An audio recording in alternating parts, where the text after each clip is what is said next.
Hey guys, this is Team Turn 3. I'm Jesse, and today I'm joined by Neil? Niven. And Adam. So we've taken all our Mulligan decisions already. I believe that Niven won the die roll, so why don't you take it away? Hey guys, Niven here. Today I'm going to be playing Grand Arbiter Augustin the Fourth. This is Big Lupu's deck that he used on one of the Discord streams. So this is a white-blue combo control deck. It's light on the stacks, but you still have stacks pieces like Sphere, Grafdigger's Cage, even Mindcensor. And then you got the combo pieces like Rest in Peace, Helm of Obedience. Now, another thing that this deck also has is a lot of creature hate. Since it's pretty light on creatures, it has creature hate in the form of Curse Totem and Humility. So once I have a lot of control on the board, or stacks on the board, hopefully I'll be able to play out my Rest in Peace and a Helm of Obedience combo with a Voltaic Key to mill my opponents. So my first hand was a Island, Wasteland, As Foretold, Mana Drain, Mystical Tutor, Dig Through Time, and Time Spiral. Now, I had no fast mana in this. I had one interaction in Mana Drain, but then I only had one Island. Well, Mana Drain's 2 blue casting costs, Mystical Tutor for at tutor, but then again, no mana, no fast mana. I really didn't feel like this hand was going to take me anywhere, so I decided to put this one back. Now, my second hand was a Mox Diamond, Windswept Heath, Pact of Negation, Mana Vault, Island, Mystical Tutor, Time Spiral. Now I had fast mana in Mana Vault, Mox Diamond. I had an Island. Windswept Heath would also give me another Island. Pact Negation, not necessarily the type of interaction you want early in the game. But I decided to keep this hand only because I thought I'd be able to bring out a really fast Grand Arbiter, throw that in the game, or worse, Time Spiral to something else. Hi, it's Adam. This week we're playing 4-color Reanimator, also known as Razakats. This is Shaper Savant's deck. It aims to assemble Bomberman combo and then draw out the deck with Brassios, and then after having drawn the deck, win. The main way of doing this is by reanimating Razaketh and then using a creature tutor to go get Life and Death, which will allow you to turn all your lands into creatures. Sacrifice one of them, go get Gaia's Cradle, and using this you should have enough mana and enough tutors to assemble the combo and then win on the same turn. For more insight into different lines in this deck, I encourage you to check out Shaper Savant's Primer, which will be in the description below. So our opening hand for this game is a Misty Rainforest, Mana Confluence, a Polluted Delta, Reanimate, Entomb, Swangsong, and Aven Mindcensor. We have the very obvious Entomb Jin-Gitaxias to go reanimate it here, so we're gonna go along with that and hope that that's enough to carry us. We have the Swansong for interaction, but if we draw a fast mana rock like a Chrome Mox or a Mox Diamond, we can actually reanimate Jin turn 1 and hopefully win off of that. Hey guys, this is Jesse, and today I'm going to be playing Food Chain Tazri, which is a deck by Shaper Savant and Big Lupu. So what we're trying to do with this deck is assemble a combination of Food Chain and one of either 2 creatures, Misthollow Griffin or Eternal Scourge. When we have this combination of cards in play, we can continuously sack one of the 2 creatures to Food Chain, which generates extra mana each time, continuously recast them from exile, effectively go infinite for mana, then cast our commander. When we cast our commander, we can find one of our allies who is going to be a win condition in and of itself, either Halimar Excavator or Kalastri Healer, for example, which will allow us to continuously recast Tazri, triggering them and either decking our opponents or draining all of their life. Alright, so my first hand was a Bayou, an Underground Sea, a Limdal's Vault, a Windfall, an Eternal Scourge, a Gitaxian Probe, and a Verdant Catacombs. So I took a long look at this hand, and ultimately I decided that I can't keep it. It's a little too awkward. It doesn't do anything early on except cast a Gitaxian Probe. I mean, we have half the combo in hand with Eternal Scourge, but then what are we going to do? We're going to tutor for Food Chain on turn 2 only, and then hopefully play it on turn 3, and then on turn 4 play Eternal Scourge or something. That just seems way too slow. I don't want to have to deal with Grand Arbiter Augustin. So my next 7 was a Noxious Revival, a Mana Drain, an Overgrown Tomb, a Llanowar Wastes, a Flusterstorm, a Tainted Pact, and a Windfall. So this hand also kind of has the problem of it mostly just plays defense, which is not what we want to be doing with this deck. Tainted Pact is really nice, but again, it's going to take time to get there, and the bigger problem ultimately is that we don't have a blue source for any of our interaction spells. So we ship it back.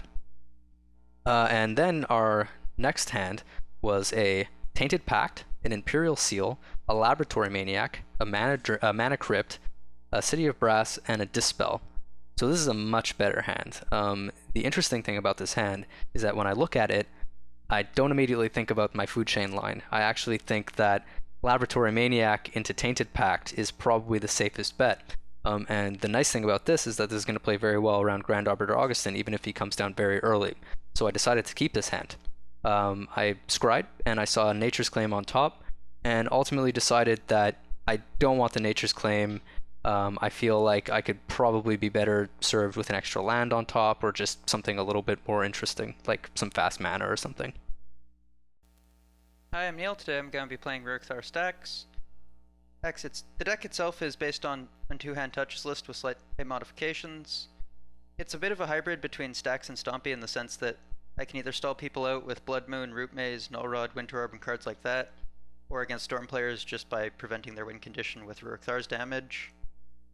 Against other decks, I aim to win by either stalling out the game with mass land destruction like Obliterate, Joko Helps, or Decree of Annihilation, and then creating some sort of advantage from that.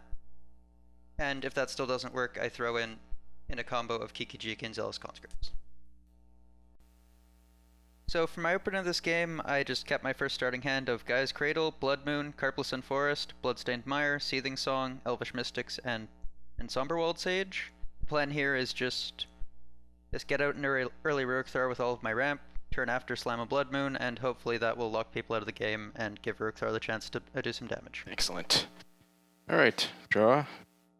I'm going to play a Windswept Heath, which I'm going to crack for a Tundra. Play a Mox Diamond Ditching Island. Soul Ring. Wow. Mana Vault. Okay. That's a lot of mana. Is that all? Yep. Is that all he asked? That is my turn. Fair enough. Niven always seems to have the most explosive starts. Yeah. Niven, if you win 3 games in a row, I'll be happy for you. I'm just going to play a Polluted Delta and pass. Go ahead, Jesse. All right, I'll take a draw. I'm going to print myself one of those championship belts. Print one out. I'll play a City of Brass, It's cheaper than buying it. a Mana Crypt, and then I will tap 3. This is sad, but I'll play a Laboratory Maniac. I mean, guys, it sacrifices to food chain. Pass. It's a ritual. Going to play Bloodstained Mire, cracking for a dual land. With that, I'm going to play an Elvish Mystic and pass. Alright, at the end of turn, I'm going to Mystical Tutor. So the card I went for was Time Twister. Mm-hmm.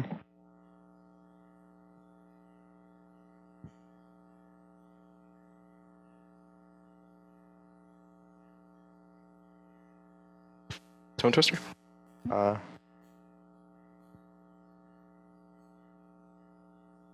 Response. Crack the Polluted Delta. I'll find an Underground Sea.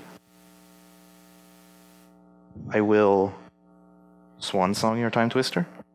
Very nice.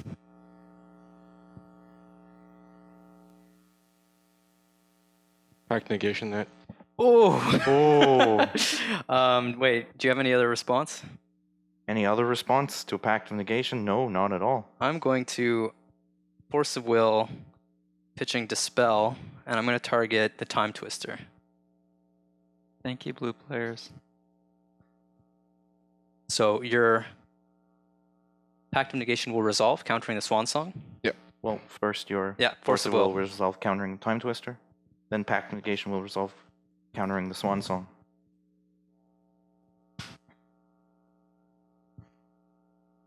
And I'll pay life.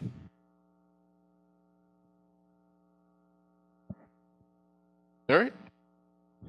Alright. My turn. Remember, I got a pact. I think you have to remember that. Alright. Play a City of Brass. We'll tap. Take 1. I'm at 38. We'll cast an Entomb. Ooh. I have no response. Entomb resolves. Yeah.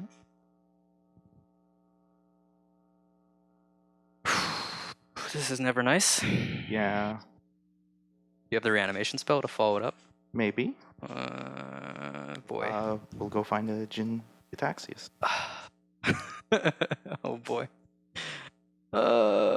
Maybe should have let that wheel resolve. Maybe.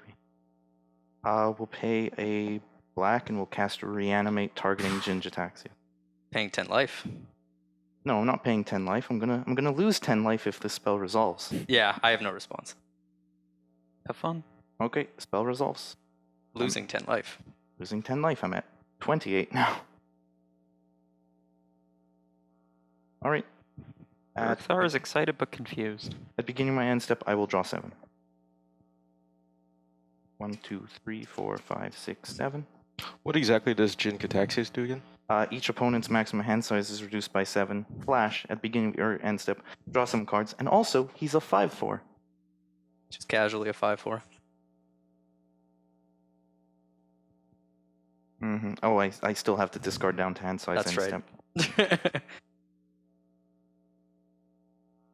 It's only 3 cards. I can manage. Well,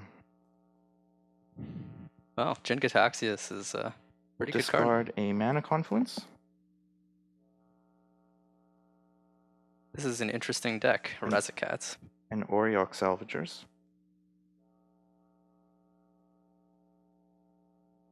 And...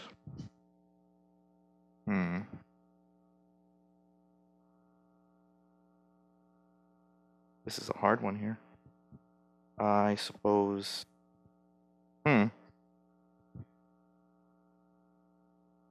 Counterspell. Alright. Are you passing after that? Yep. Oh boy. Upkeep, I'll roll for my crypt. Evens, I'm good. I'll take 3. Down to 35. Also during my upkeep, I'm gonna tap 3, paying a life. Cast Tainted Pact. Does it resolve?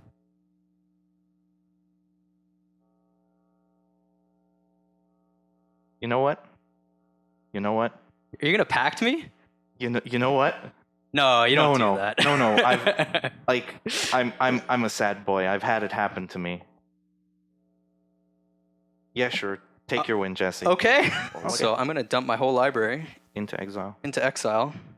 I will proceed to my draw step and draw from an empty library. Turn 2, boys. All right. Well, thanks for watching, everyone. And we'll see you in the post game. Hey guys, welcome to the post game. Well, that was a fast one. Yeah, team turn 2. Certainly faster than our last game, which was like a nice grindy Stax game that lasted quite a bit over an hour. So basically, General Tazri, it's one of those decks where, to quote Big Lupu, you jam and you jam hard, and sometimes that works. And in this case, I kept a hand that was pretty much ready to do exactly that, and almost nothing but that. I think the most critical play of the game was probably me forcing the Time Twister, just to make sure that I kept this combo in hand. Of course, seeing Jin Cataxius come straight after was kind of unnerving, but unfortunately you didn't draw into your force of will. I had the pack, but I've been in tournament finals and I've been spite pacted out of prizes. So I don't do it on principle. I think it's like a complete dick move, honestly. Yeah, and honestly, no one wants to see that, especially not on camera. I think. Mm-hmm. I mean, I'm speaking for myself. But yeah, I mean, what do you think, Niven? Well, I was really surprised by the outcome. I mean, I thought I had a great hand. I mean, I was able to dump it. That's why I searched for Twister so I could use a refill and obviously disrupt you guys at the same time. But yeah, the counter war, I was like, okay, Yeah, and then Jesse comes in with the force. But yeah, I was not expecting a turn 2 Jin Cataxis. So maybe it was the reason I didn't put out Arbiter, because I really wanted the Time Twister. Mm-hmm. But yeah, congrats, Jess.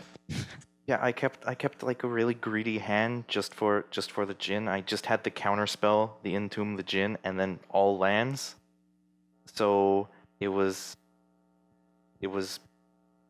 kind of all hinging on, well, the pseudo wheel to maybe take me further, and also just to disrupt everyone else's hands, so until I could just like get another combo going. I think there's nothing wrong with that, though. Turn 2 Jin Gitaxias is a very, very proactive play. You know, you're forcing your opponents to have an answer, or else you've essentially disrupted their game plan while improving your odds, because you draw that 7 and it's, you know, you're going to draw into tutors, you're going to draw into more reanimation spells. Like, probably, I would say, you know, almost 100%, not exactly 100%, but almost 100% probability, like, you're back in the game after blowing your load like that. So Neil, what do you think of the game? Really exciting. Got to play my Elvish Mystic. My plan was just, I kept an early Ruric Thar, I had a Blood Moon, was planning to slam Ruric Thar, bring out a Blood Moon, lock people down, start punching, but went last, people went faster. Mm-hmm. Never really happened. That's how it goes. One of the issues, I think, with with a slower Stax deck in particular.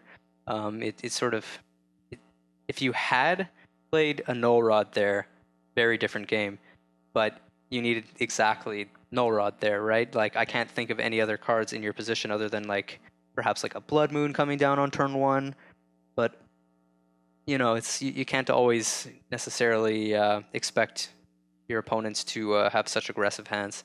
Although, you know, maybe to a certain extent, you should mulligan around the fact that is always a possibility. Yeah, I think I could have mulliganed more for my Stax plan and less for just faster Ruric Thar plan. Mm-hmm. But it was a turn 2 Thar. Like, if you weren't going last, like, I feel like that's a bit more of a solid plan than. Yeah, and I mean, I know for myself that I was very happy to see the Laboratory Maniac Tainted Pact plan in my opener, because it's very insulated against Grand Arbiter, which is super nice, because if Grand Arbiter comes down, all of a sudden the food chain plan it's not going to work. So, you know, despite the fact that this is food chain Tazri, it's cool that you have that backup win con that fights well through the sphere effects. It's funny, food chain Tazri versus like one of the great decks that has a really easy counter to it just wins on turn 2. Yeah, and that happens surprisingly often.